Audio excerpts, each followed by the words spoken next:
Hello, everybody. It's Grace. Welcome to Eating Peace this week. The question of evil and good and wrong and right comes up frequently in the process of just considering and thinking about behavior, especially addictive behavior or compulsive behavior, behavior that seems like it's doing something that's actually self-destructive in some way. And we're talking about overeating here. So of course that comes up, or starving oneself, in that equal and opposite kind of self-destructive behavior of starving.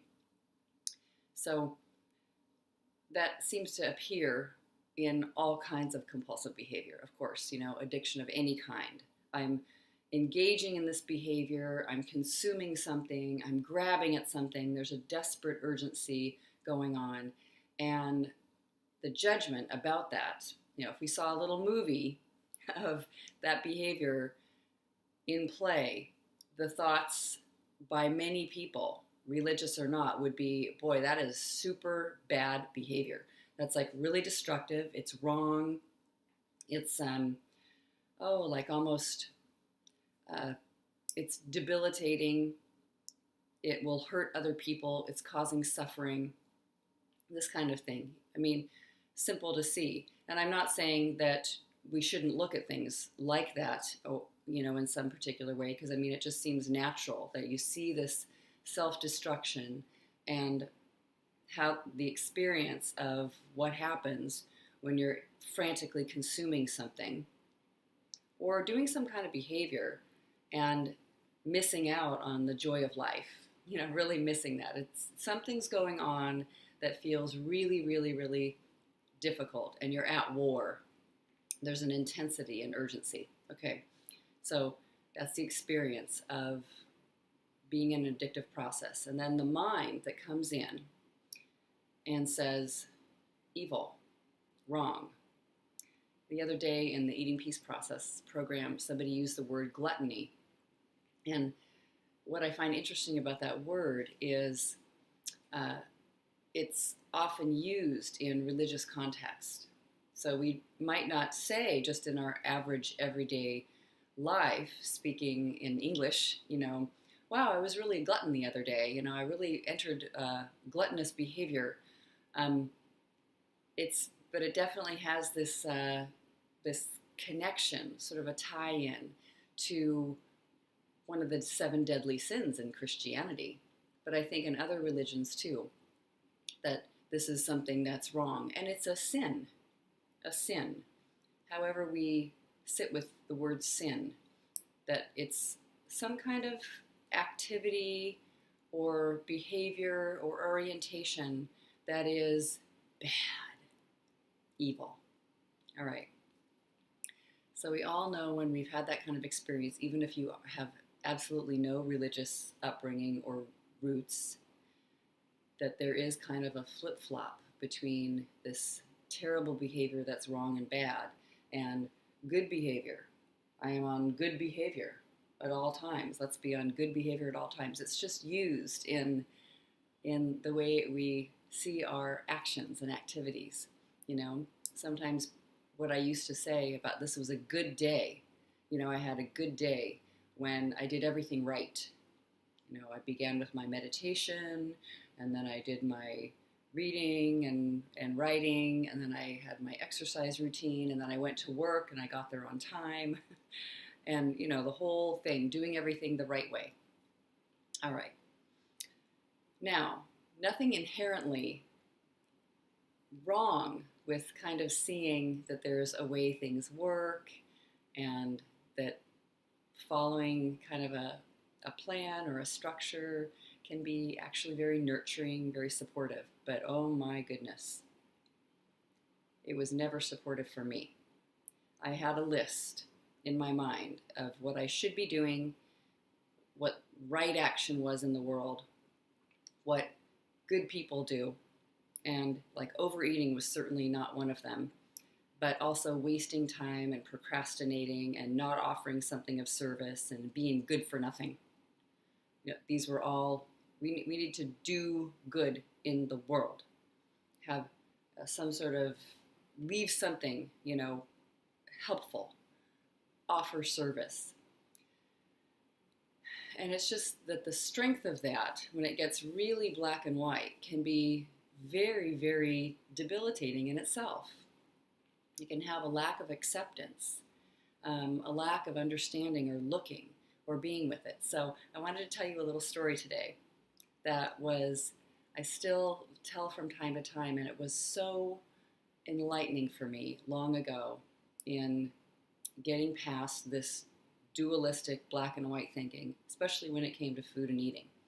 What I noticed long ago was that if you showed me particular foods, I would immediately be able to tell you, probably on a scale of 0 to 10, 10 being that's a really good food, and 0 being that's a really bad, evil food. I would be able to tell you a number right away. Lettuce leaves, freshly washed with nothing on them. That's a 10. Anything green that came out of the ground, 10. Something in a plastic wrapper with sugar and other chemicals in it, 1 or 0. And there's actually sort of a, factory foods and things that are, if you studied the genetics and the science of any of this, of course, what is nutritious, what isn't. This is an incredible study in humanity. People get PhDs in nutrition, studying what happens when different kinds of things are consumed and how it's supportive of the human system. I'm not really talking about the science of that.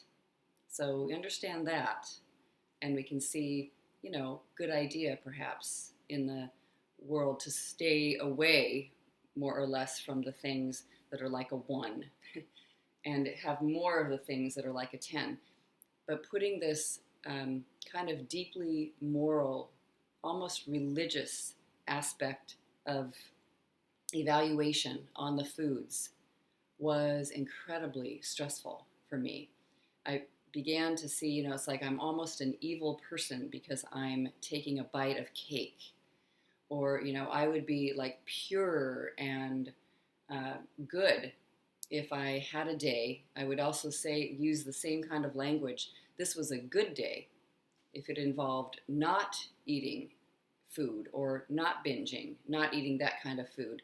It almost seemed like it got better and better and better. Like the goodness just grew in size the less I ate, which is kind of more leaning towards an anorexic kind of thinking, but very, very structured and strict and kind of controlled food.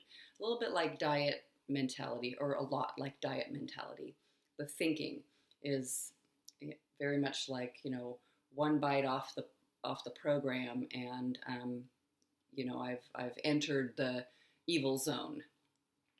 And I remember being aware of this, and going into my early therapy and being into group therapy, and then with the beautiful writing of Janine Roth at the time. She was very, very helpful for me.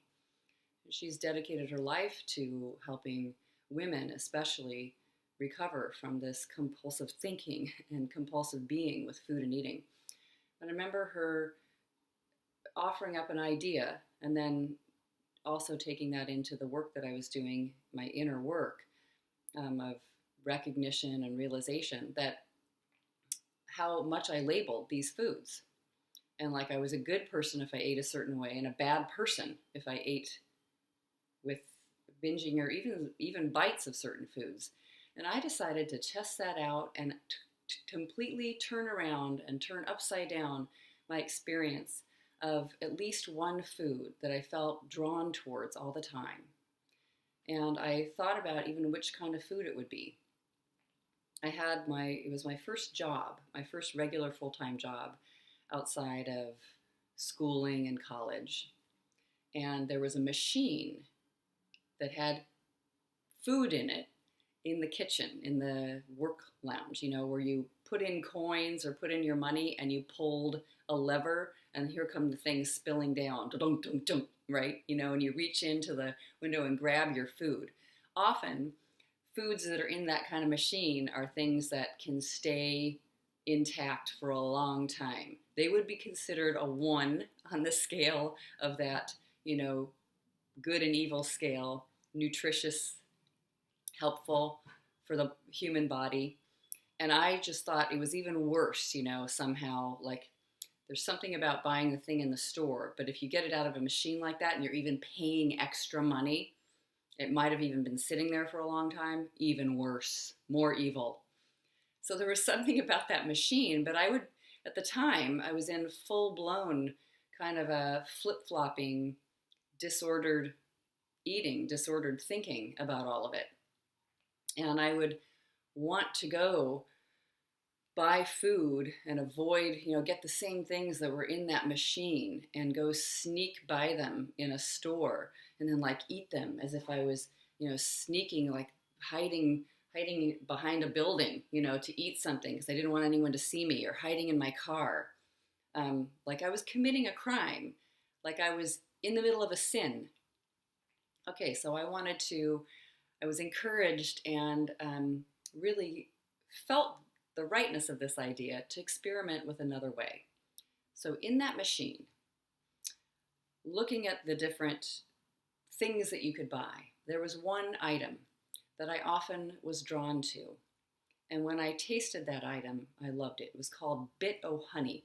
I don't even know if they make those anymore. I actually, I just completely has gone out of my mind for years and years, which is great. It's over. It's been over for a couple decades.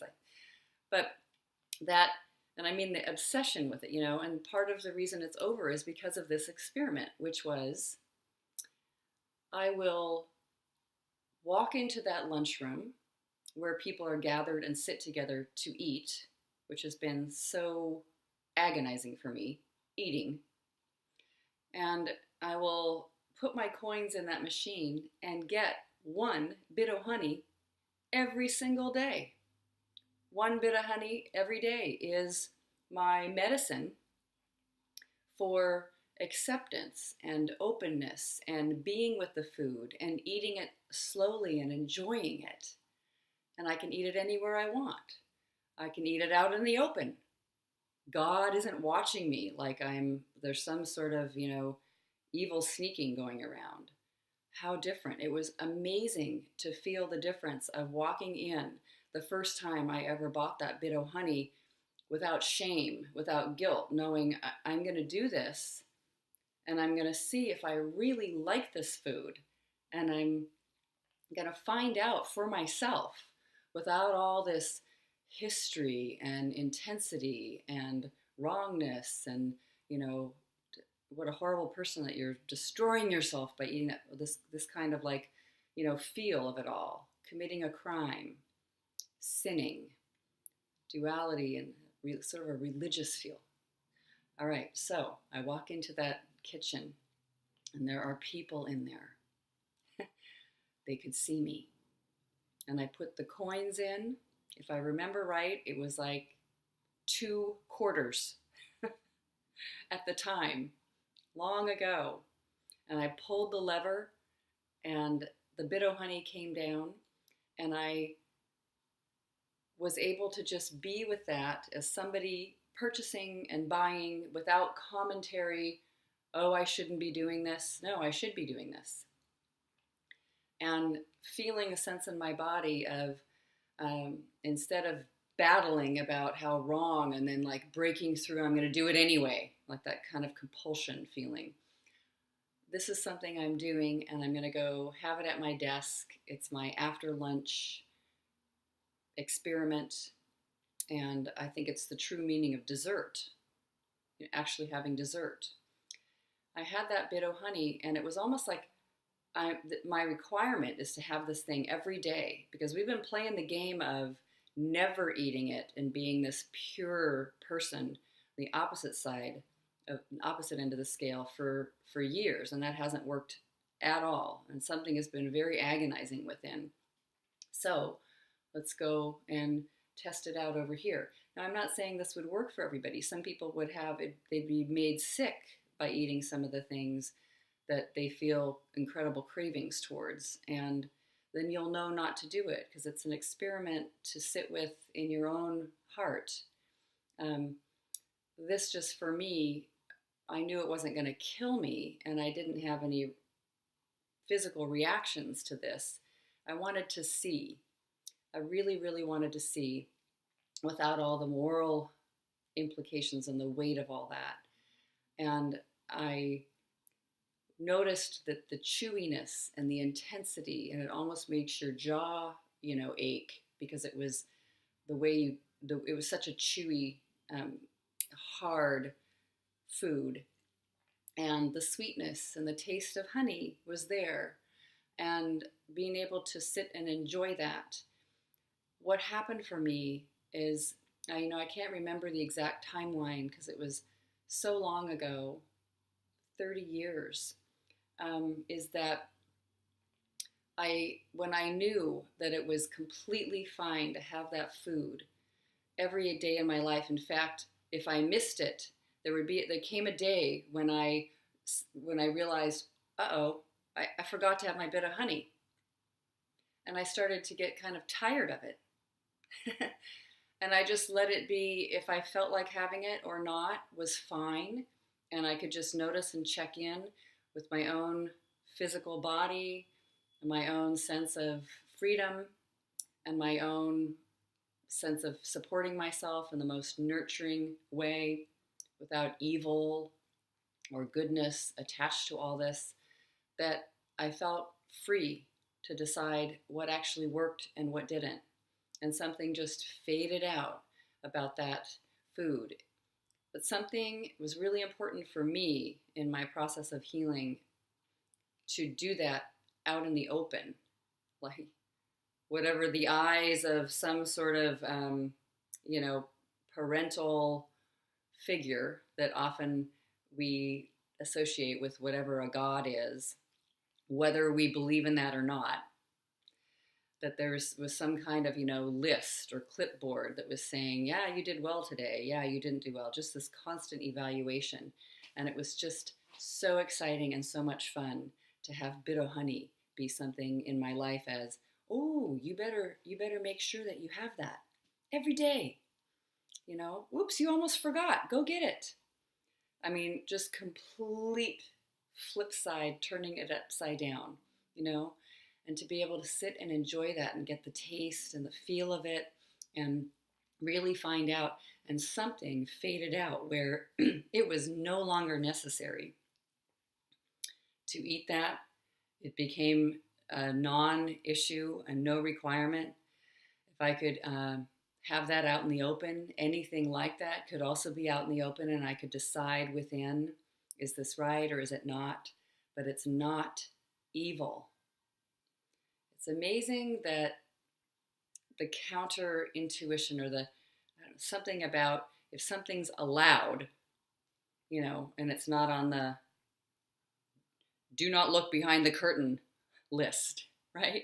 Say all the fairy tales say off you go down that path, and the only thing you're not allowed to do is do not turn around and look behind you. And of course, what does the person do in the fairy tale? They look behind them. Can't help it. So it's kind of like that. Let's see.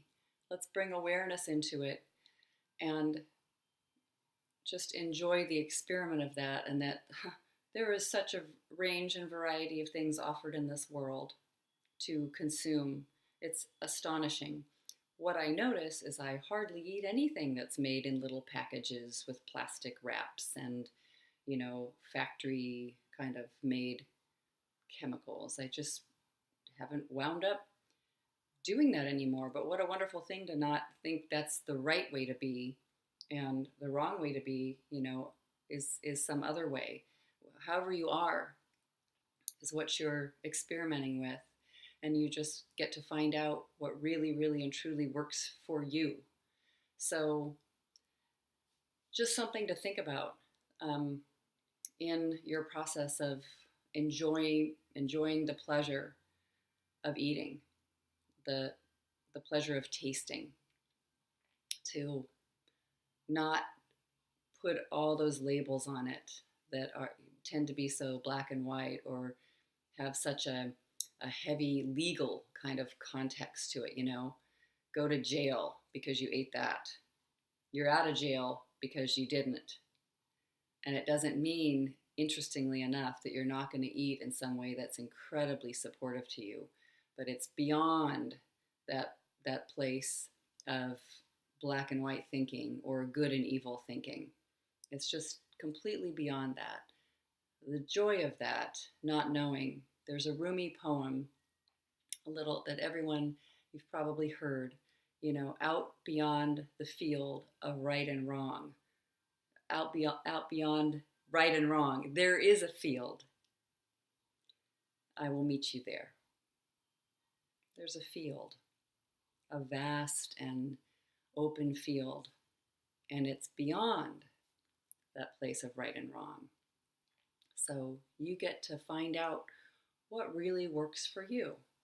I work with all kinds of people that have decided not to eat certain things, or they don't even decide. Decide is sort of a mental decision. They just realize, it's like a understanding that isn't really working for them, and this is. And maybe they go back to, I almost feel like my experiment was kind of a childlike innocence of enjoying something called candy in the world and not making it something that was destroying my own sense of self and my own mind with how bad and evil it was and what's wrong with me that I want it. So I get to experience the childlike innocence, the joy of tasting something, and then some people get very surprised. I've been surprised before too. You might find out you don't like it as much as you thought you'd like it. Sometimes you find out you do. I mean, amazing things can be brought together with food that's made, just for human consumption, like, sort of like you hear about the tobacco companies, that they're making it very specifically and intently to be consumed more of, to set up cravings. But you can find out that you don't actually like it as much as you thought you would. The taste, it looks very pretty. It looks good, but it's not really that wonderful. That's a really interesting discovery that I've enjoyed having along the way. So, something to think about with relaxing with what is, relaxing with your own intense consumptions. It can calm rebellion down like crazy and let yourself find out on your own what works and what doesn't. And in the end, that's the only thing that's going to actually be supportive for you. Take care, everybody. Lots of love.